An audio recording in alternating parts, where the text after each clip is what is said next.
My name is Joerg Blumtritt. I'm a data scientist based in Munich. I run a company there and have been, I would say, dealing with data ethic issues for quite a while, I would say, mostly on the part being a political activist in that field, but recently more and more also commercially. And I think, and that was kind of the story behind that, that we might really consider data ethics as a way of building better data-driven products, and maybe even beyond products, using data in a way that is not only benign to people, but also makes much more sense. So this is my story. Yeah, so I'm Heather Dewey-Hagborg. I'm an artist and an assistant professor at the School of the Art Institute of Chicago.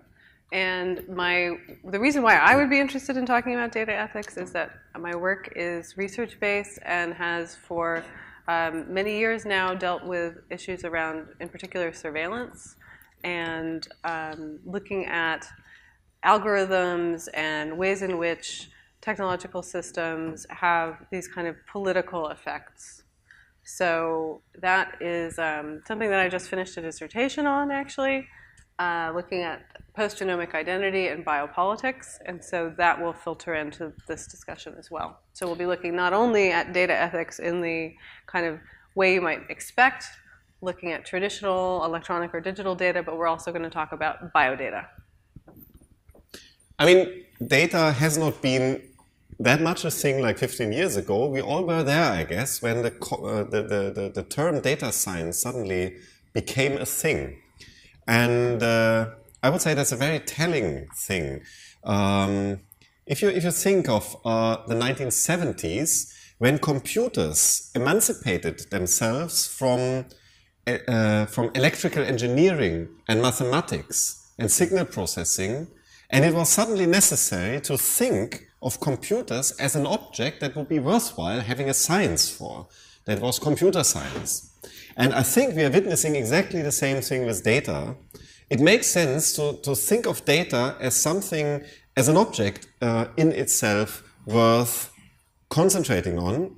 I mean, this has been the story of the Strata conference from its beginnings. I mean, it's now the 7th year, if I count correctly, that this conference runs. So data is really something that is worth considering from various angles. We had data and art, so the aesthetic aspects of data. Now let's come to the ethics.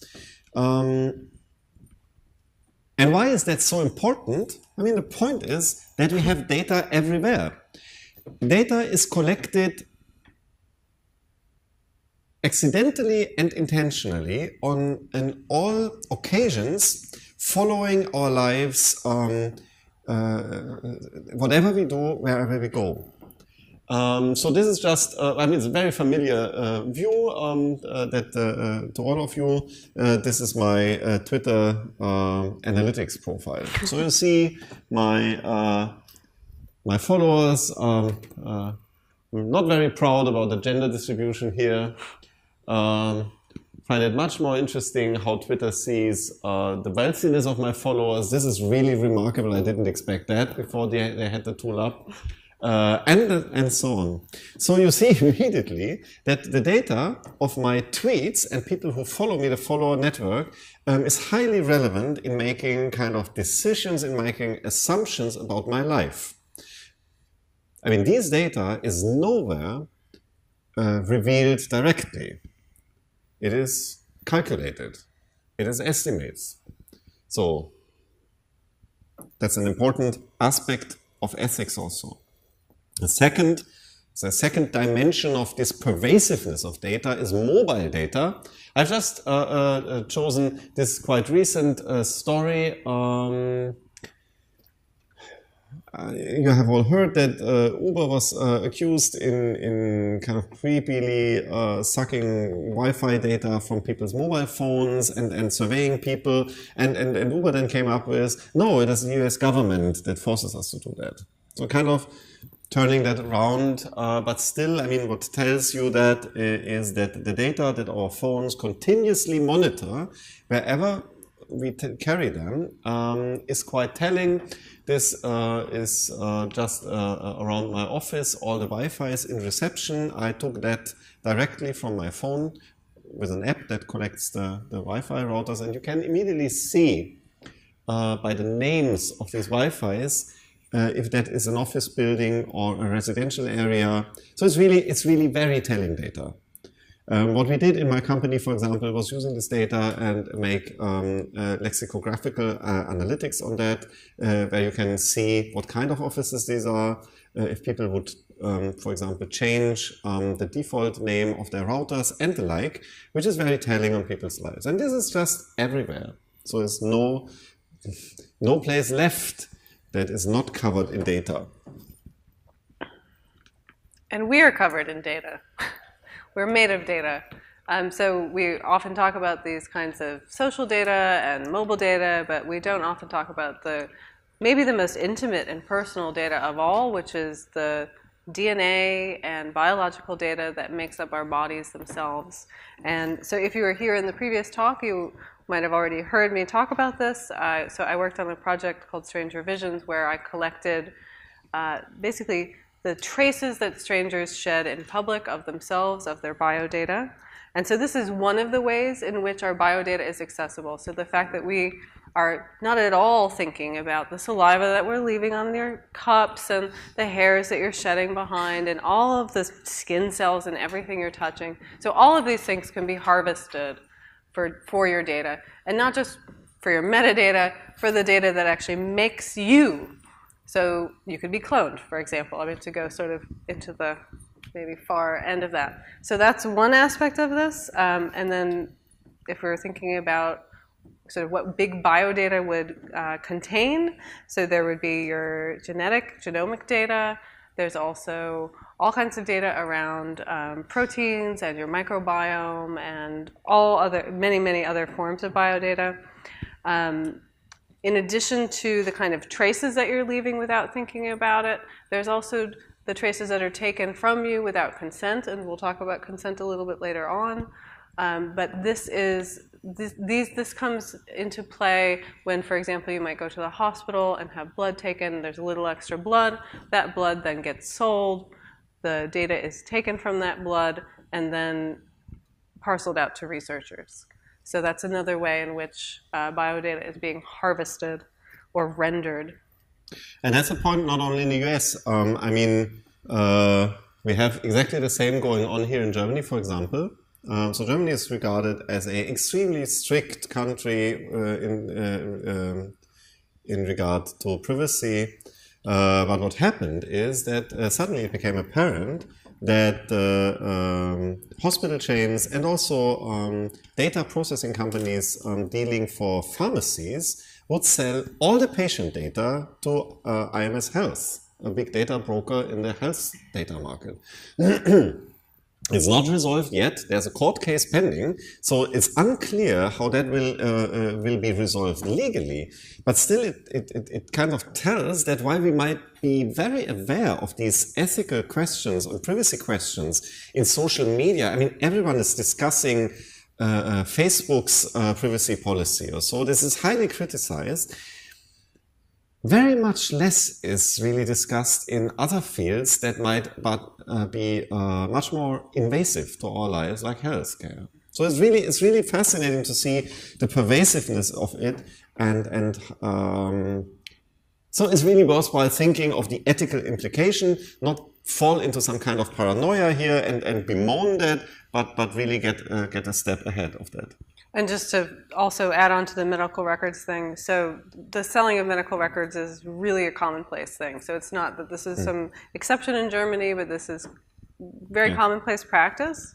And the reason why, and maybe we'll return to this later, the reason why that's considered as okay, and same with the selling of your DNA, for example, is because it's considered de-identified.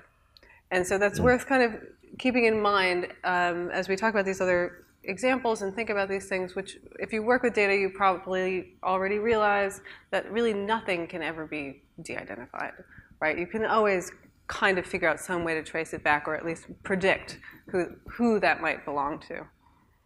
I mean, in the case that is mentioned here, it says it's an overweight women in their 20s. And the point is living in with skin problems, very specific skin problems. That was the file that this journalist acquired. And it was a very small village, a small town. So it was immediately evident who that woman was. But it was not only her bad skin that was in that medical record, it was everything else also that she suffered from. Really, really delicate things that might be easily become totally public. So, yeah, now asking ourselves, what's ethic?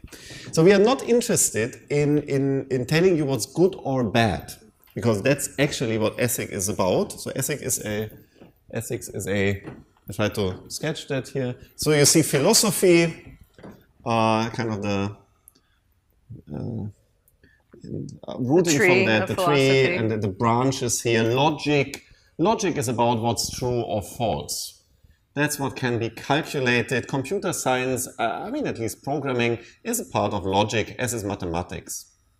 So then we have aesthetics. We have covered that in the last talk. Aesthetics is traditionally in classic philosophy is about what is beautiful and what is ugly.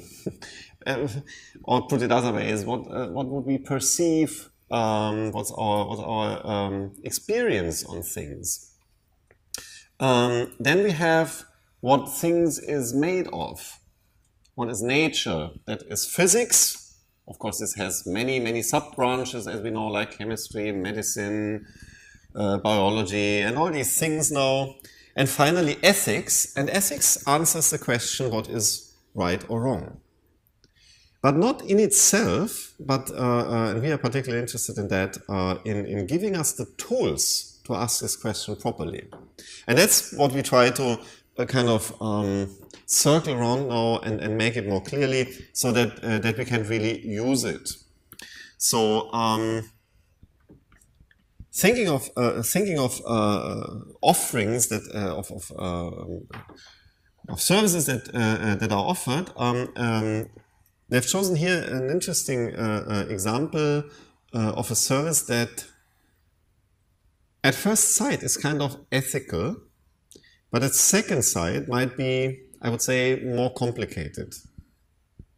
I mean, the service is, they ask for your submission of DNA data, for example, so medical data basically, and in return from Aviale, you would get an analytical description of the content of this DNA, but they would then own it.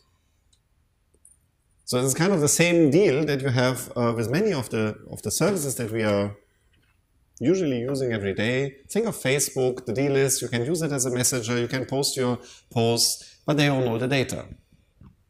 So we have that not only in Facebook, we have this with Uber, as I've already shown, and here in medical data. And it's really, I would say, it's a totally legitimate question if that is a fair deal. And so this is the kind of question that we would like to answer with these ethical tools. So what is fair? What is a meaningful way of acquiring data in the first place? And what a meaningful way was to do something with data.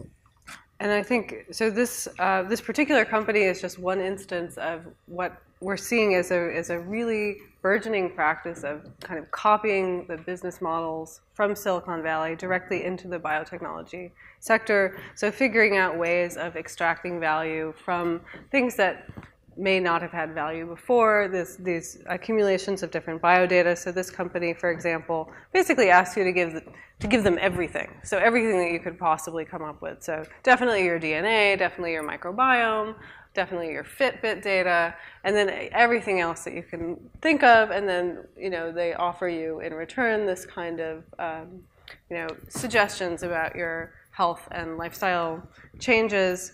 And so the ethical point being around, of course, your kind of autonomy around your data, but then also these questions of what happens when this becomes really compulsory. So right now it seems a bit abstract, it seems a bit in the future. Oh, well, maybe you don't, care that much about health or wellness, you don't have to sign up for these kinds of things. But as we've already seen, has so quickly happened with social media, for example, something that would have seemed totally optional in, I don't know, 2000, let's say, to be on social media, now can seem almost compulsory, right? You might feel like you would even miss out on job opportunities if you weren't on certain social platforms. So it's not really that much of a challenge to imagine how health could easily become this compulsory system where it's not so easy to just opt out because it's integrated into the whole kind of medical fabric and social fabric. And opting out is probably not even the option that people would want to choose. We want to use social media. That's the point of it. Of course, everyone enjoys it, but we don't want to be exploited. And that's, I think, a good way of thinking. We come to a more formal way of looking at that also. There is several classic forms of ethics happening in data, in particular in algorithms, that we have covered in earlier talks at this conference, so we just briefly touch it. Starting from the bottom, so we have always to consider that we might have misclassifications. We have errors. We have the false positives, for example. Think of credit scoring. You can make two kinds of errors. You can say, this person will probably default on my credit and thus will not get any money from me, but a person might be perfectly wealthy. That's the so-called false positive, because I falsely give this person the property of defaulting. And that's a very common error that we tend to neglect in our optimization of our statistical models. What's ethical about that is not that the person might or might not get the credit. It is the decision that we make how to optimize the two errors that we make, the false negatives and the false positives. That is a decision, that's an arbitrary decision that we make. There is no logic behind this. This is to say it is ethical. And this is what we mean by saying something is ethical. This is not that something is probably causing some effect on people that we might consider an ethic effect, not getting money, for example, or being falsely attributed with some kind of potential crime or whatever we have in predictive policing. But it is that someone at one point in the algorithm makes the decision how to optimize false positives and false negatives. That's ethics. And we have that in the other forms. Also, we have sampling biases. Of course, it matters how we sample our population. Taking the biomedical data, for example, is really funny to see if you see, for example, 23andMe ancestry data, so where you can see where your ancestry came from, and you see how incredibly detailed this data is in Europe, and how totally flat it is in any other region in the world. So you might think that all Africans are kind of alike, while all Europeans are totally different, but that comes, of course, only because we have so much more data. It's a sampling bias that is in the data of DNA interpretation in terms of ancestry. The same we have in all kinds of representation. So, I mean, there's a funny example that always comes up in conferences like that. Everyone might remember when the Microsoft Kinect was introduced, a really great tool. I was really enjoying when and every people of color would suddenly realize that it wouldn't see their faces and movements. And it came out, there was no racism as such behind that, but the team that designed it was all white men. So everyone deviating from that demographic would have difficulties in using the tool. So that's representation and sampling biases, really interesting ethical points that we have to consider in data. Normality is kind of really the boogeyman of all these, because we had the subprime crisis and then the financial collapse. You might remember the subprime crisis was caused by faulty predictions, faulty algorithms that would assume that the residual risks of credit defaults and mortgages were distributed normally, so following the Gaussian curve. And they did not.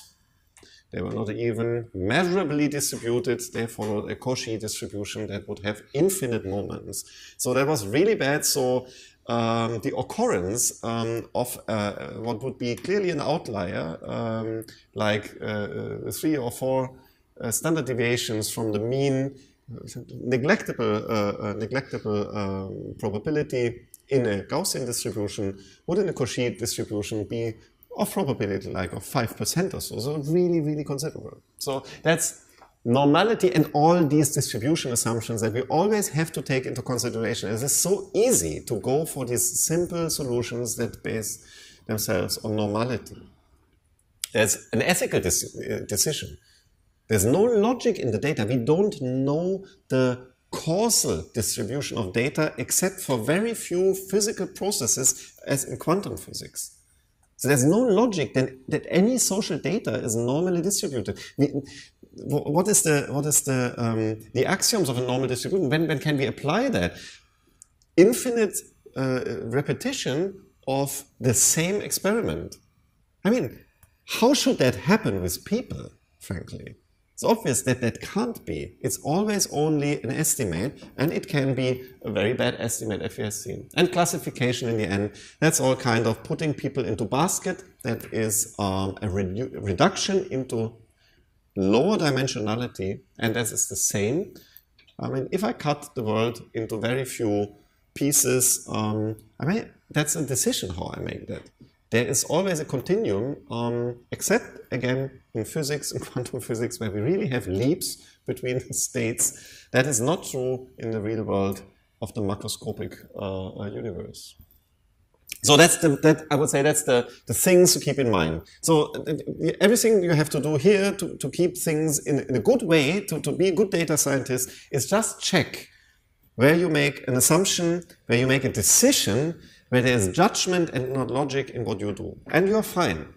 Because if you're aware of that, you suddenly become also aware that there might be alternatives that you might consider also. Yeah, and that was already our first design principle. Always consider these ethical judgments, these value judgments in what you are doing.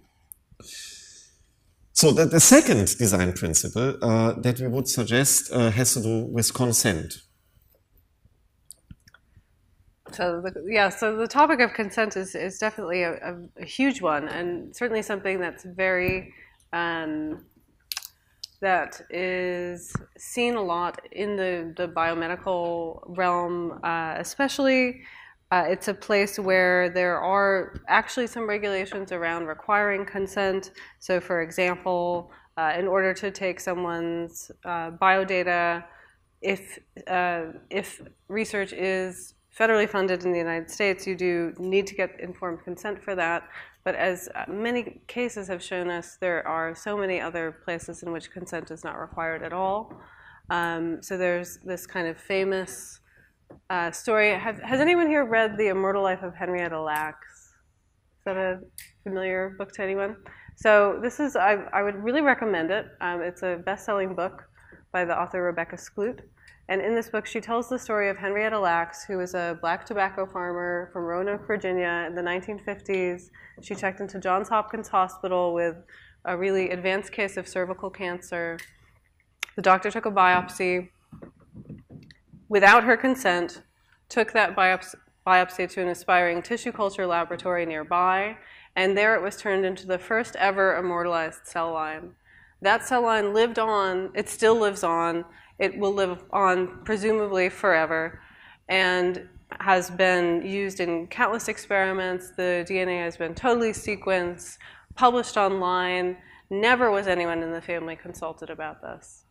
And that practice, which did get a fair amount of attention through this book, and the HBO movie, which is coming out soon with Oprah Winfrey, so look for that too.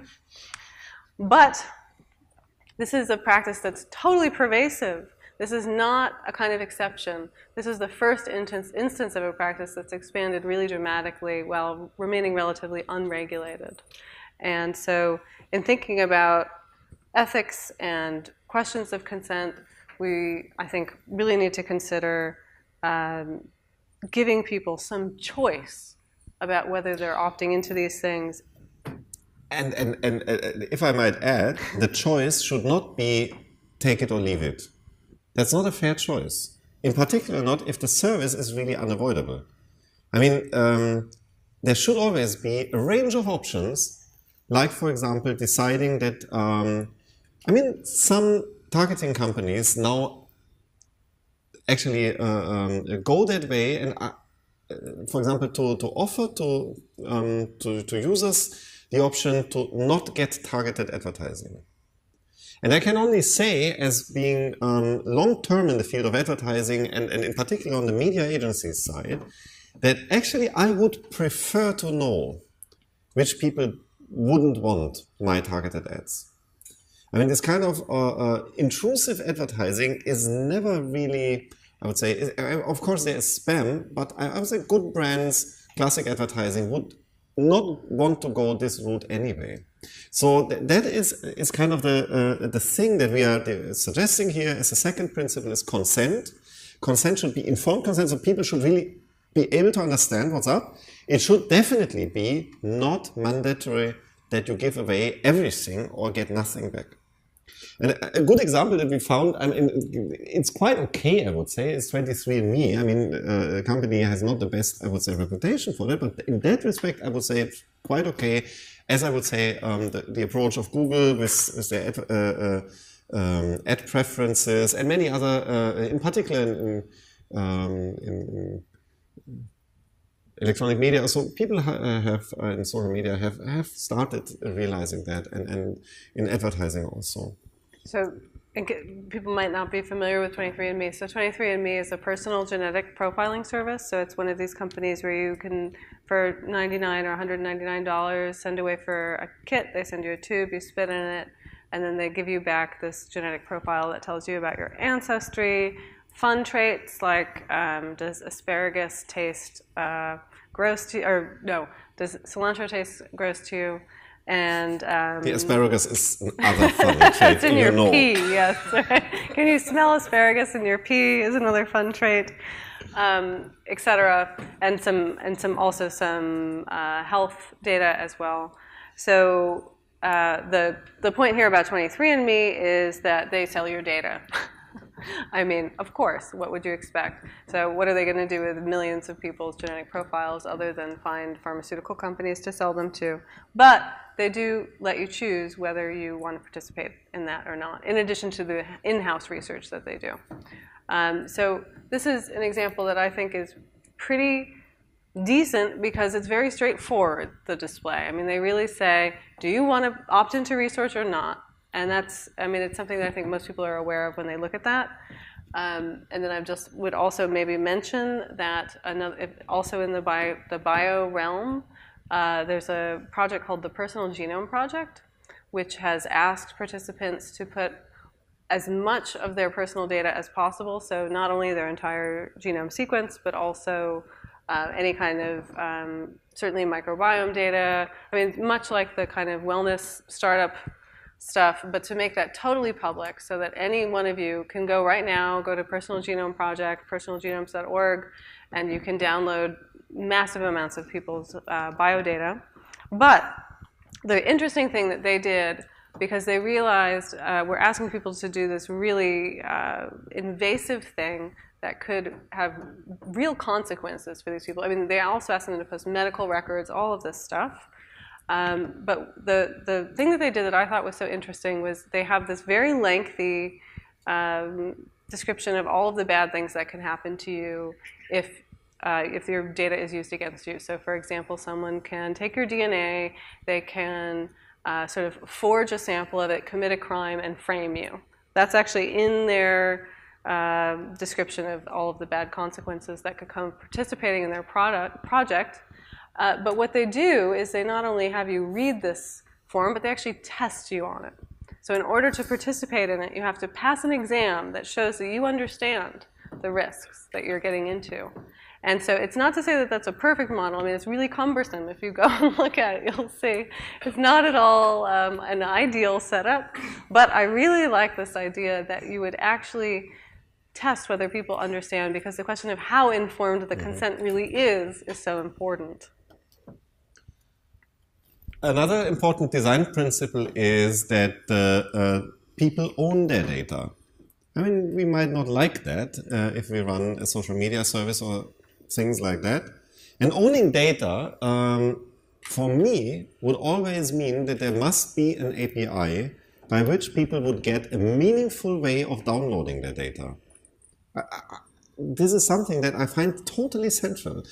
I would never want to build an app or something like that that would collect data that would not offer that to people. I would always recommend it to my clients also.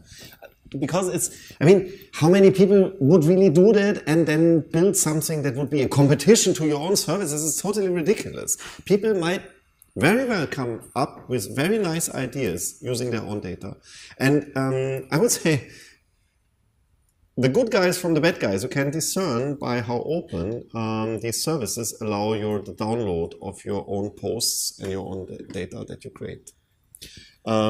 Closely related with that is sharing the data.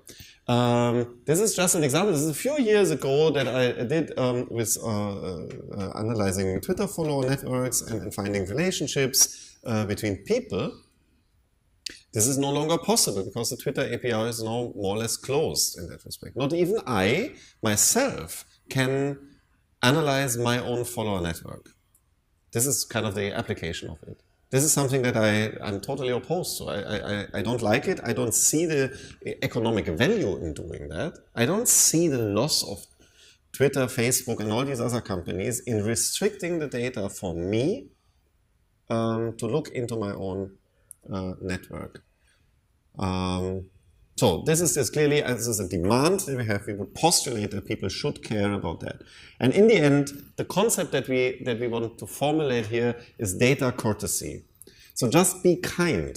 And we have very good rules of kindness, of treating each other in a fair way. And it's strange that these rules still somehow apply in many of our economic situations, like going to a shop or in a restaurant, how we expect to be treated there, and how strangely these things become totally abstract in the data realm. So just take a step back and think of kindness, of would you want to get your data exposed? Would you want to have people make these decisions about you? And if the answer is, well, not really, then you might probably be wise to reconsider your product. It might work very well better after that. I mean, and now I'm coming to the final demand that we have is we are entering, I would say, the next stage, have been entering that already, I think. That is the data-driven public. I mean, there's no city like Singapore in the world that is, I would say, more wired with sensors and interactive electronic devices. I mean, take a cab and see the cab seamlessly drive through all kinds of I don't know, barriers or so. All open, everything is counted, you hear the beep. So that perfectly works. And so many things here do.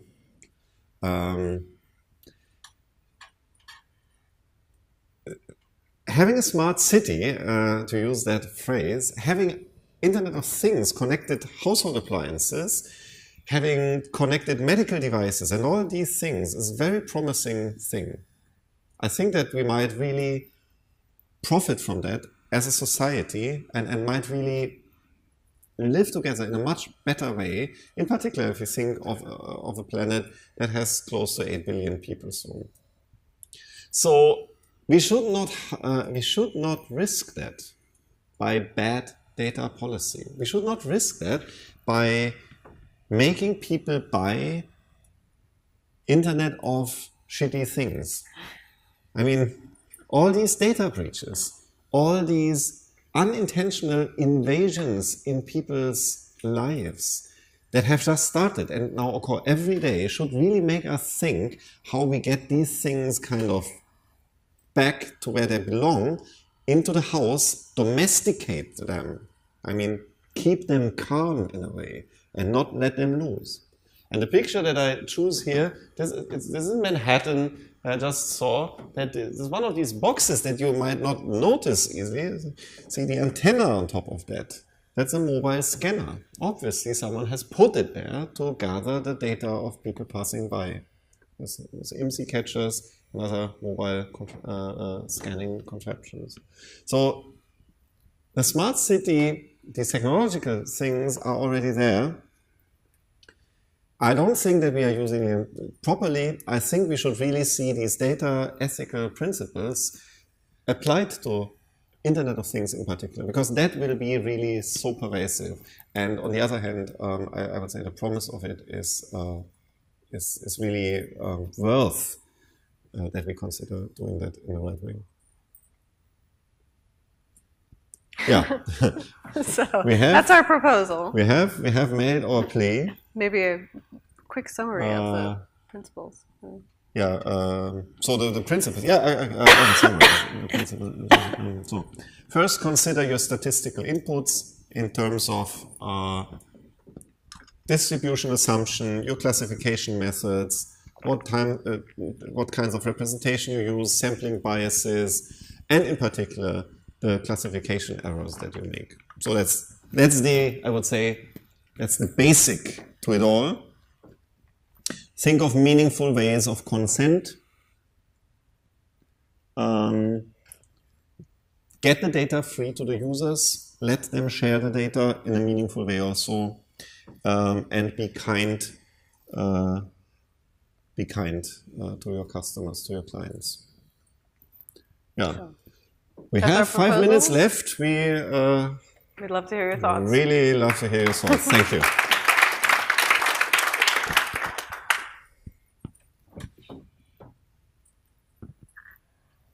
No, another sip of beer. Oh, yeah. Yeah.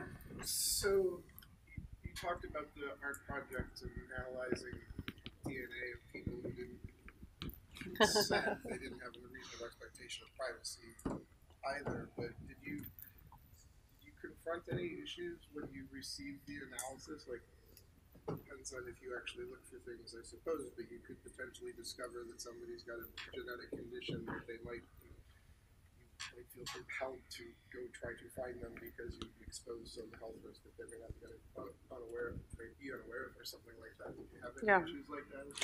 Right, okay, so the question is, so I worked on this art project, sort of stealing strangers' DNA. How ethical is that? And how did ethical things come up with that? So I defined a pretty specific ethical framework for myself in working on the piece. The piece kind of actually comes from an ethical impetus, which is this something we talked about in the earlier talk on art, which had to do with this kind of using the exploit as a way of showing a vulnerability. So using this hacker technique of showing sort of enacting a problematic practice as a way of showing the problematics exist. And so that was my kind of ethical impetus for working on the piece. The limits that I drew around my practice really had to do with only looking at things that could be construed as having to do with appearance. And I didn't just make that up totally arbitrarily. I was sort of inspired by the regulations in the Netherlands on that. So most countries and states haven't regulated at all this practice. It's called DNA phenotyping. The Netherlands has, and they did it pretty early on. It's a story that's too long to get into right now. But anyway, their boundary for the police is that they can only look at what they consider externally visible characteristics. And a whole nother interesting conversation about what is externally visible and all the rest of it. But so I chose not to look at disease risk, for example. And so I think, one thing we didn't really get into here was the question of how you choose your ethics. We all come from different standpoints and different cultures and we have different ethical values. And so we have to define, each of us, our own ethical system. And that was the the framing that I put together for that project. I mean, I might add to that that you might have just read that Pope Francis just compared reading fake news or believing fake news to eating your feces. I would say that's a very strong ethical statement about data-driven politics that is kind of motivated by religious beliefs, I guess. Yes, I would say so. I would say it's a strange. There was a question. 1, 2. Okay, so you mentioned the sharing of your data, so I just want to comment like it's not that straightforward, especially in the EU. They're like very strong regulatory compliance stuff, and it's getting even harsher. So if I would share the data I work with every day, I would literally get into jail for that. So it's not as straightforward. And even though if I make like information about the data I use available, that's fine. But if I show the actual data, I would make it public. I fully agree. But you should own your data, and if you want to share it, it should be at your discretion, your own data. If I want my Facebook data, and I mean not only my postings there, all the data that Facebook has collected about me is my data. I totally believe this is not Facebook's data, and I should own it, and I should use it for my purposes. I really believe that we miss things as a society and also economically, that companies keep their data so proprietary and don't share it. You have the problem with that, though, that I feel that Sorry. you use when you use it. 1, 2, I think. Sorry. So you talked about ethics mostly at the individual level. You're very concerned about, mostly about privacy, let's say. And I'm curious why you focus more on an individual level rather than a group level. Thinking about how the tools that we develop have serious consequences in terms of looking at gender or race or class, whether it's predictive policing, targeting predominantly black neighborhoods in the United States, or even at a broader level, a tool like LinkedIn that gives wealthier people the opportunity to pay for a higher probability of getting hired. And I'm just curious why. I'm curious why you chose the individual level as opposed to the group level for the purpose of the talk. I mean, we have just so we have it kind of very implicitly in the word representation here. So that's really a major issue that you mentioned. It's really the thing that we in particular have been discussing over the last month, I would say, continuously, because it's so important. But we didn't include it in this presentation. I mean, I think you really are right in pointing that out. But it's and really, I don't know why we didn't actually. I can tell.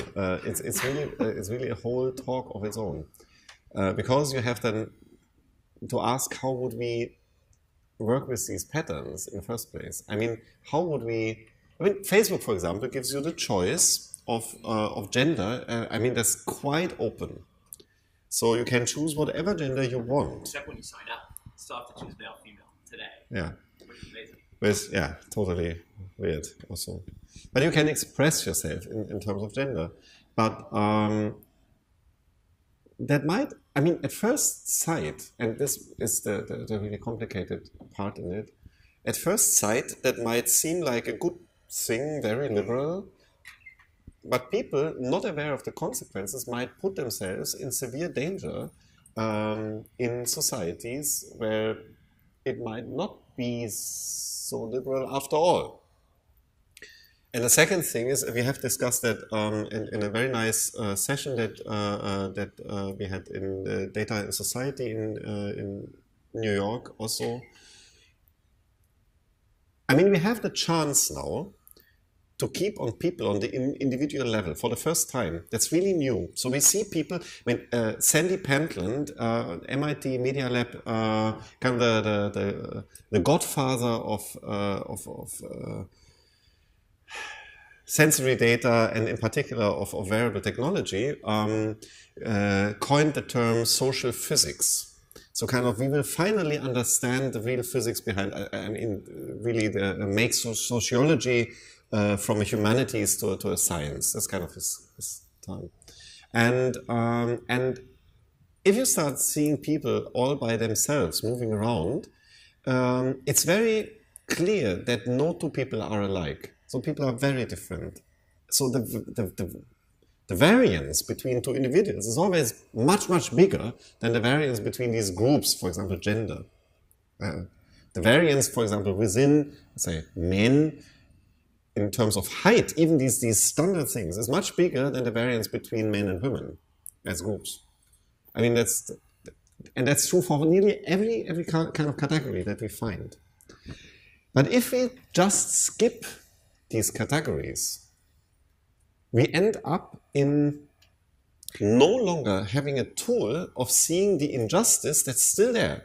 I mean, all the social forces that are at work, for example, in terms of discrimination, just as you managed, don't go away just because just for we don't no longer make them visible. And that's kind of it's a really difficult thing to assess. I mean, it's really goes really deep into how to deal with data. If you think of, on the one hand, the great chance of seeing the individual level and seeing people no longer aggregated into these sets that are homogenized as men, as women, as, I don't know, racial ethnicities or whatever. And on the other hand, by that, in a totally uncanny way, perpetuate the forces that actually created these sets that are still at work. And so that's really a very hard question. And I would strongly recommend to consider these as design principles also. It's not just that, I would say, easy to do on the developing level. So these things that we put here, say we can recommend to every developer, every data scientist can work with that. So the next level, you need really to think of society, of how people interact on the group level, as you said. And that's much harder. I mean, that requires much, much more thinking of them. And maybe I would just add to that, and we should probably end, actually. Very briefly, I mean, that is actually pretty much the subject of my dissertation, is all about this question of really classification and differential harm that's visited upon people that are classified in certain ways. And I did write an essay about that that's publicly available. So if you look, it's called Sci-Fi Crime Drama with a Strong Black Lead, which is all about kind of new racial profiling coming out of DNA phenotyping technologies. And then I've also been collaborating with Chelsea Manning. And so I worked on a DNA portrait of her that's specifically about questioning the reduction of gender to sex in these kinds of profiles. So I would just, if you're interested in those kinds of things, I would direct you to my website for more information, since we're going to run to the airport basically now. Yeah, which is a pity. I would really like to stay here. The weather is so much better than in Europe or in the US. So thank you very much. Thank you all. Also for the very good questions.